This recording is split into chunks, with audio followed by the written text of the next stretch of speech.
राधे राधे। घर के बाहर क्या लिखने से घर का माहौल शांत रहता है, और जानिए आपको वास्तु दोष से कैसे दूर हो सकते हैं।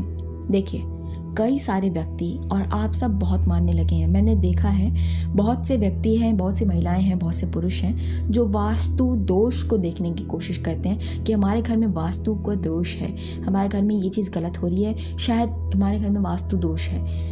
अपने मन से मैं आपको बताती हूँ, बहुत ही ज़रूरी बात है, बहुत ही अच्छी बात है। आप अपने मन चित्त से ये चीज़ बिल्कुल ही निकाल दें कि वास्तु का दोष है या कोई गलत चीज़ों का दोष है। हम यदि हरि नाम, हम यदि राधा नाम छोड़कर, मैं ये नहीं कहूँगी सिर्फ हरि नाम, आप शिव भगवान का नाम करते हैं, आप राम जी का करते हैं, आप किसी भगवान का करते हैं, यदि आप नाम जब छोड़कर ये वास्तु दोष, ये कैसे हमें कितने दिए जला के हम अपने घर में से जो है संपत्ति ला सकते हैं, कितने अपने घर में कैसे तोड़ा टोटका करके ये कर सकते हैं, यदि आप इन चीज़ों में आपका मन हृदय ये सब लगा हुआ है और विश्वास रखते हैं, तो मैं आपके विश्वास को नहीं तोड़ूंगी। बहुत अच्छी बात है, क्योंकि कहीं कहीं ये बात ठीक रहती है, लेकिन इन्हीं पे आश्रित हो जाना ये बहुत गलत बात है। आपके साथ अगर यदि गलत होता है और होता भी जा रहा है, मैं आपको बताती हूँ बहुत ज़रूरी बात एक व्यक्ति की है। एक व्यक्ति के घर में उसके परिवारजन का जो है मृत्यु हो रही थी। कैसे हो रही थी कि 1 महीने मृत्यु हुई एक व्यक्ति की, मतलब रिश्तेदार में था, जैसे उसकी बहन की हुई थी। तो बहन की होने के बाद तो फिर उसके बाद उस बहन के वो तो बहन थी, एक और बहन थी, उसके पति की मृत्यु हुई कुछ उसी महीने के आखिर तक। फिर क्या माहौल ऐसा हो गया, 1 साल बीतते 1 साल के अंदर भी दो जगह और मौतें हो गई। तो यदि ऐसा होता जा रहा है तो लोग सोचते हैं कि हमारे घर में पितृ का दोष आ गया है, हमारे घर में वास्तु दोष चल रहा है, हमारे घर में बहुत गलत क्रियाएं चल रही हैं या भूत प्रेत लग गए हैं। तो याद रखिएगा कि क्या कहा जाता है, ये आपने कहावत सुनी है, जाको राखे साइयां मार सके ना कोई। जब तक भगवान की इच्छा नहीं होगी, जब तक प्रभु की इच्छा नहीं है, जब तक ब्रह्मा जी ने लेखनी में लिखा नहीं है कि यही इतनी उम्र दी गई है, तब तक के लिए हमारी मृत्यु चाह कर भी नहीं हो सकती, चाहे शरीर कैसी भी हालत में आ जाए। लेकिन एक और बात है, यदि आप राधा नाम का जप करते हैं, हरि नाम का जप करते हैं, शिव भगवान का जप करते हैं, तो याद रखिएगा इस बात का कि आपके ऊपर आएगी जो विपत्ति, यदि लिखी हुई है, ब्रह्मा जी ने लिखा है कि तुम्हारे जो पुराने पाप हैं वो तुम्हें काट रहे हैं क्योंकि नाम जप कर रहे हो तुम, तो तुम्हारे पास इतने ज़्यादा पाप तुम्हारे कटने के लिए इतनी मुश्किलें आएंगी कि तुम्हारी बीमारी तक आ सकती है, तुम्हारा शरीर अशांत भी हो सकता है, तुम्हारे शरीर में बहुत पीड़ाएं हो सकती हैं, उत्पन्न हो सकती हैं, बहुत सी क्रियाएं हो सकती हैं जो आपको अंदाज़ा भी नहीं है। किंतु आपको हरिनाम नहीं छोड़ना है, क्योंकि ये सारी जो चीज़ें आपके समक्ष आई हैं ना, ये पूजा करने से नहीं आई हैं कि आप पूजा कर रहे हो तो गलत चीज़ें आ गई हैं। ये पूजा करने का फल है कि आपके पुराने पाप कटवाए जा रहे हैं, और आप सभी को पता है कि बुरा कर्म भी आपको भोगना पड़ता है। तो भगवान आपको इस मनुष्य के तन में ये भोग भोगवा कर आपके पापों को नष्ट करके, और जैसे आपके पाप नष्ट हुए और आपने दूसरा पाप नहीं किया, पुण्य जब आप कमा रहे हो, नाम जप करके पुण्य कमा रहे हो, अच्छे कार्य करके आप पुण्य कमा रहे हैं, तो याद रखिएगा कि आपका और गलत पाप बढ़े ना, कोई गलत चीज़ आपसे हो ना, कोई गलत कार्य आपसे हो ना, क्योंकि ऐसा होता है उन दौरान यदि और आपके पाप कर्म में आप और बढ़ाते रहते गलत कार्य करके, तो वो लिस्ट और लंबी होती जाएगी, करती तो रहेगी लेकिन लंबी बढ़ती जाएगी। तो आप कोशिश करें कि वो लिस्ट लंबी ना बढ़े, और जितनी लिस्ट में जो है वो ख़त्म हो जाए जल्द से जल्द। तो जैसे ही वो ख़त्म होंगी, आपका पुण्य जब जागृत होगा, तब आप देख लीजिएगा आपका जीवन सुफल बदल सब जाएगा। मैं आपको बताती हूँ एक और बहुत ज़रूरी बात। संत महात्मा जो होते हैं, मैं उनकी बात बताती हूँ कि संत जो बनते हैं, जैसे कि कोई व्यक्ति है जो बुढ़ापे में आके संत बनते हैं, कोई व्यक्ति हैं अपने जवानी बिता के संत बनते हैं, कुछ व्यक्ति जिनका जब मन खुल जाए, जिनका जब मन हो जाए, मतलब जो जब अपने मन को जब जागो तभी सवेरा। आप आज जाग चुके हैं तो आज ही सवेरा है। आज से मान लें कि आप एक संत महात्मा हैं और इसी तरीके से आप रहें। ये नहीं कि आप संत का वेश धारण करें, वेश का आपके शरीर से कोई भी ताल्लुक नहीं रहता है। आप जैसे हैं वैसे ही रहें और उसी वेश में रह करके अपने आप को संत बनाएं। संत कैसा होता है? जिसको हर समय हर कार्य में भगवान का नाम स्मरण रहता ही रहता है। हर कार्य को करते वक्त यदि आप नाम जप कर रहे हैं, नाम स्मरण कर रहे हैं, तो आप कभी भी गलत कार्य नहीं कर सकते। ये मेरी गारंटी है आप सभी के साथ।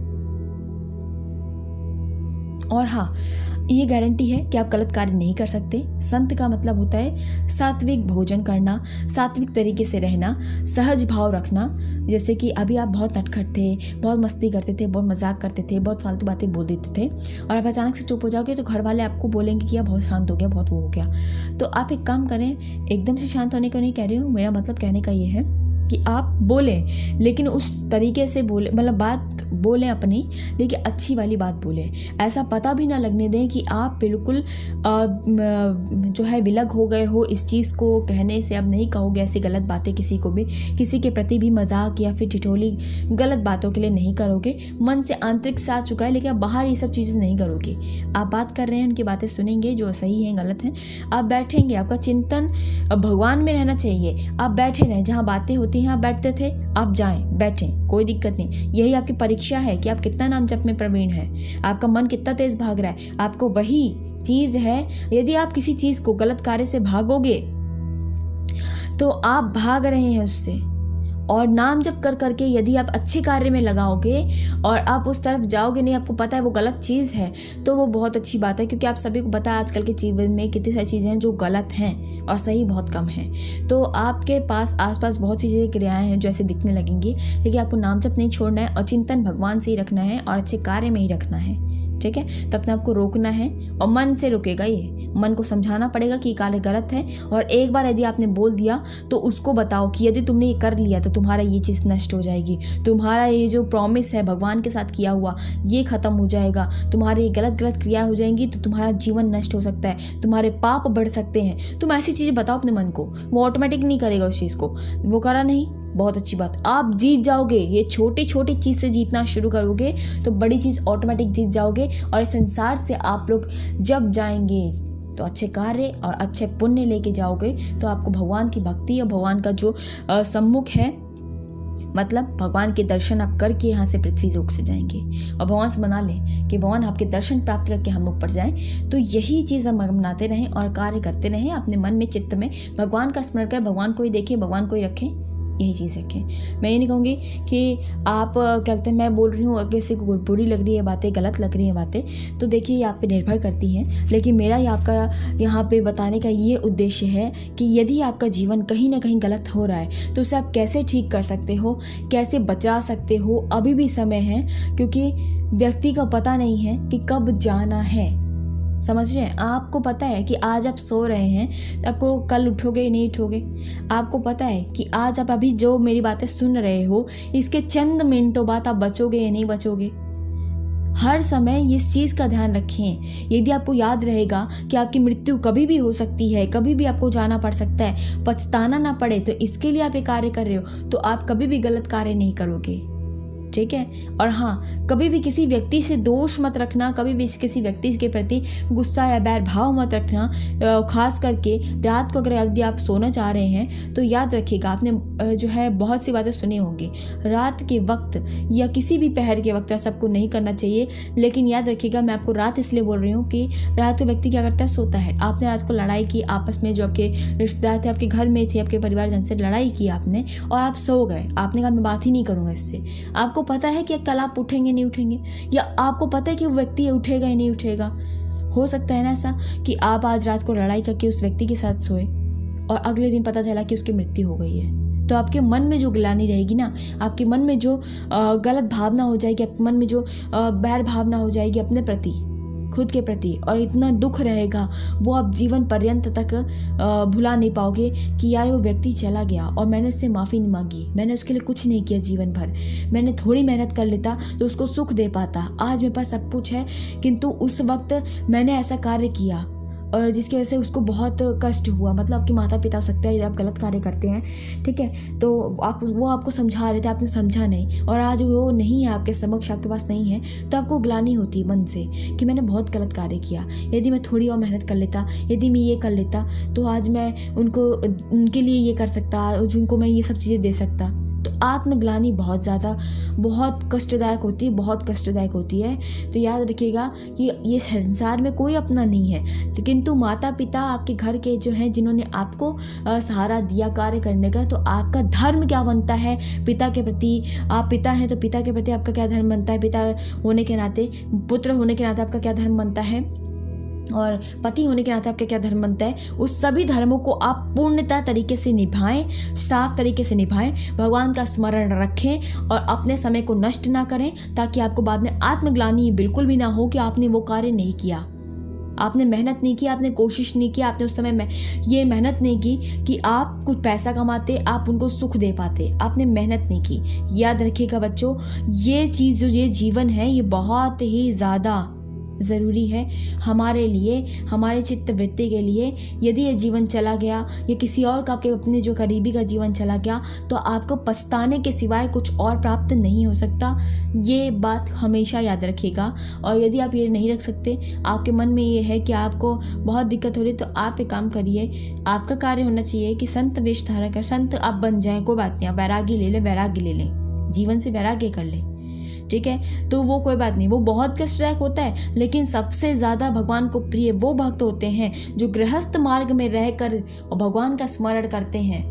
आप देख लीजिएगा, चैतन्य महाप्रभु में भी ऐसा ही था कि उनके पास जो राजा जी आए थे, आप सभी को बताओ, कहानी आपने सुनी थी, मुझे इनका नाम याद नहीं आ रहा है, लेकिन जब राजा जी ने अपना, उनके प्रति क्या था, भगवान के प्रति उनकी बहुत निष्ठा भाव थी, लेकिन वो संसार में थे ना, संसार के सारे कार्य करते थे जो उनको करने चाहिए, लेकिन वो भगवान का स्मरण कभी नहीं छोड़ते थे।